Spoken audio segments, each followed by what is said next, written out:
नमस्कार। प्रभा साक्षी पॉडकास्ट में आप सभी का स्वागत है। 1977 की एक दोपहर, पटना का मशहूर इंडिया कॉफ़ी हाउस। उस दौर में यह जगह सिर्फ कॉफ़ी पीने के लिए नहीं बल्कि विचारों की प्रयोगशाला हुआ करती थी। अलग अलग मेज़ों पर बैठे लोग देश की राजनीति, समाज और भविष्य पर गर्मा गर्म बहस कर रहे थे। उसी शोरगुल के बीच एक कोने की मेज़ पर दो युवा दोस्त बैठे थे। उनमें से एक अभी अभी विधानसभा चुनाव हार कर लौटा था।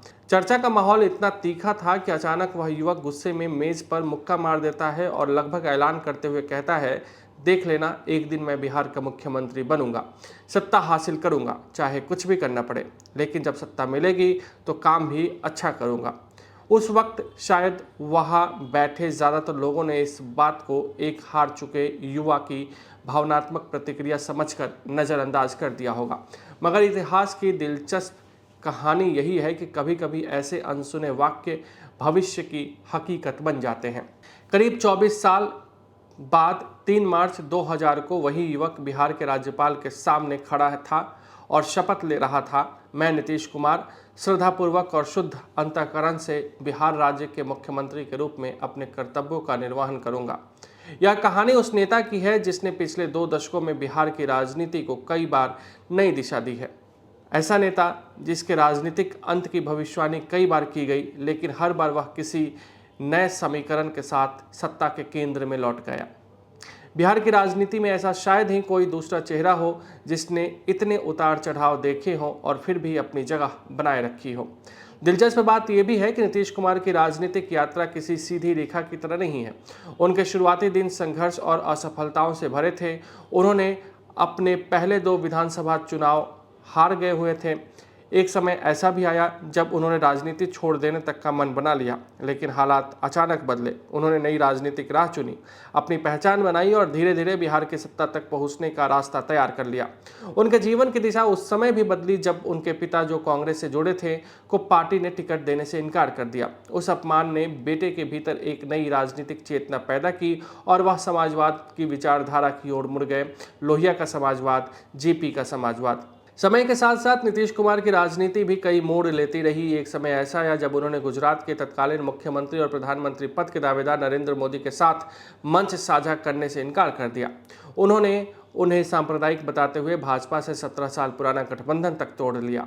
इसके बाद उन्होंने अपने पुराने राजनीतिक प्रतिद्वंदी लालू यादव के साथ हाथ मिला लिया, लेकिन बिहार की राजनीति में समीकरण अस्थायी नहीं होते।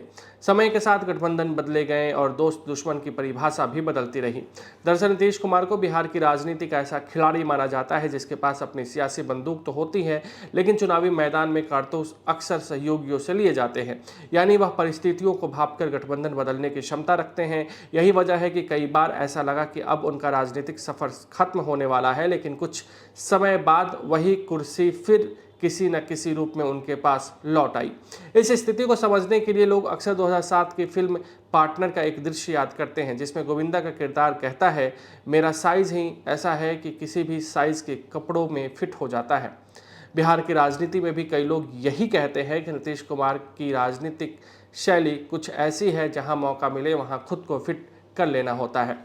इन दिनों फिर से नीतीश कुमार चर्चा के केंद्र में है। वजह है उनका राज्यसभा जाने का फैसला। जैसे ही यह खबर बिहार में सामने आई, बिहार की राजनीति में तरह तरह की अटकलें शुरू हो गई। जो नेता कभी प्रधानमंत्री पद की संभावनाओं के संदर्भ में चर्चा में रहता था, उसके बारे में अब सवाल उठने लगे कि क्या वह सिर्फ राज्यसभा तक सीमित रह पाएगा या फिर इसके पीछे कोई बड़ी राजनीतिक रणनीति छिपी है।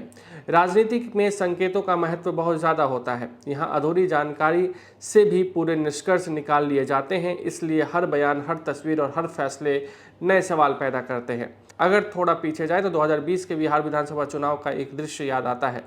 नवंबर की एक चुनावी रैली में नीतीश कुमार ने अचानक कहा था, आज चुनाव प्रचार का आखिरी दिन है और परसों वोटिंग है, यह मेरा अंतिम चुनाव है, अंत भला तो सब भला। उस समय लोगों ने इसे एक भावनात्मक बयान माना, लेकिन अब कई लोग उस वक्त कही गई बातों के नए संदर्भ में देख रहे हैं। सवाल उठ रहा है कि क्या सचमुच नीतीश कुमार धीरे धीरे सक्रिय राजनीति से दूरी बनाने की तैयारी कर रहे हैं। हाल के दिनों में एक तस्वीर भी काफ़ी चर्चा में रही। उस तस्वीर में प्रधानमंत्री नरेंद्र मोदी और नीतीश कुमार साथ दिखाई देते हैं। कुछ विश्लेषकों ने उस तस्वीर में नीतीश के बॉडी लैंग्वेज पर ध्यान दिलाया और कहा कि उनके झुकाव में फ़र्क नजर आ रहा है। गणित की भाषा में कोण का झुकाव कुछ और मतलब देता है, लेकिन राजनीति में यह कई बार रणनीति का हिस्सा होता है। कई बार झुकना भी आगे बढ़ने की सीढ़ी बन जाता है। इसलिए कुछ लोग इसे सम्मान का संकेत मानते हैं तो कुछ इसे बदलते राजनीतिक समीकरणों का इशारा बताते हैं। अब सवाल उठ रहा है कि भाजपा ने नीतीश कुमार के लिए आगे क्या योजना बनाई है। जब राष्ट्रपति चुनाव का समय आया तो उनके नाम को लेकर चर्चा हुई, लेकिन उन्होंने कोई खास प्रतिक्रिया नहीं दी। उपराष्ट्रपति बनाए जाने की बात भी चली, लेकिन वह तैयार नहीं हुए। लगभग 20 साल मुख्यमंत्री रहने के बाद उन्होंने राज्यसभा जाने का फैसला किया है। ऐसे में राजनीतिक विश्लेषक यह अनुमान लगा रहे हैं कि क्या केंद्र की नरेंद्र मोदी सरकार में कोई बड़ा पद दिया जा सकता है। कुछ लोग तो यहाँ तक कह रहे हैं कि अगर भविष्य में उन्हें उप प्रधानमंत्री जैसा पद मिल जाए तो इसमें बहुत चौंकने वाली बात नहीं होनी चाहिए। आखिर वह अटल बिहारी वाजपेयी की सरकार में केंद्रीय मंत्री रह चुके हैं और अनुभव के मामलों में मौजूदा सरकार के कई मंत्रियों से वरिष्ठ माने जाते हैं। बिहार की राजनीति में एक और दिलचस्प शब्द इस्तेमाल होता है, टीना फैक्टर, यानी कि देयर इज नो अल्टरनेटिव। कई राजनीतिक जानकार मानते हैं कि लंबे समय तक बिहार की राजनीति में नीतीश कुमार एक तरह से टीना फैक्टर रहे हैं। राज्य में 3 प्रमुख राजनीतिक ताकतें हैं और अक्सर उनमें से 2 का साथ आ जाना जीत की गारंटी बन जाता है। ऐसे में कोई भी दल अकेले दम पर बहुमत हासिल करना मुश्किल होता पाता है। नीतीश कुमार को भी यह बात अच्छी तरीके से पता है कि मजबूत सहयोगी के बिना चुनावी राजनीति में आगे बढ़ना आसान नहीं है। अगर वह भाजपा के साथ खड़े होते हैं तो लालू यादव का राजनीतिक प्रभाव कमजोर पड़ता है और अगर लालू यादव के साथ खड़े हो जाते हैं तो भाजपा के लिए चुनौती खड़ी हो जाती है, यानी उनके फैसले से पूरे राजनीतिक समीकरण बदल जाते हैं। यही वजह है कि बिहार की राजनीति में उनका महत्व लगातार बना हुआ रहता है। अब एक और नया सवाल सामने आ रहा है, नीतीश कुमार के बाद क्या होगा। कुछ अटकलें तो यह भी हैं कि भविष्य में उन्हें उप प्रधानमंत्री बनाया जा सकता है। हालांकि अभी इस बारे में कोई आधिकारिक घोषणा नहीं हुई है। अगर ऐसा होता है तो यह भी बिहार की राजनीति में नया अध्याय होगा। दूसरी ओर भाजपा की रणनीति भी चर्चा में है। माना जा रहा है कि अगर बिहार में नेतृत्व परिवर्तन होता है तो भाजपा पिछड़े वर्ग से नया मुख्यमंत्री चेहरा ला सकती है। संभावित नामों में सम्राट चौधरी, दिलीप जायसवाल और नित्यानंद राय जैसे नेताओं का जिक्र हो रहा है, लेकिन अंतिम फैसला आखिरकार नरेंद्र मोदी और गृह मंत्री अमित शाह को लेना है। कुल मिलाकर बिहार की राजनीति एक बार फिर से बदलाव के मोड़ पर खड़ी है। नीतीश कुमार का राज्यसभा जाना केवल एक संसदीय प्रक्रिया नहीं बल्कि एक बड़े राजनीतिक परिवर्तन का संकेत भी दे रहा है।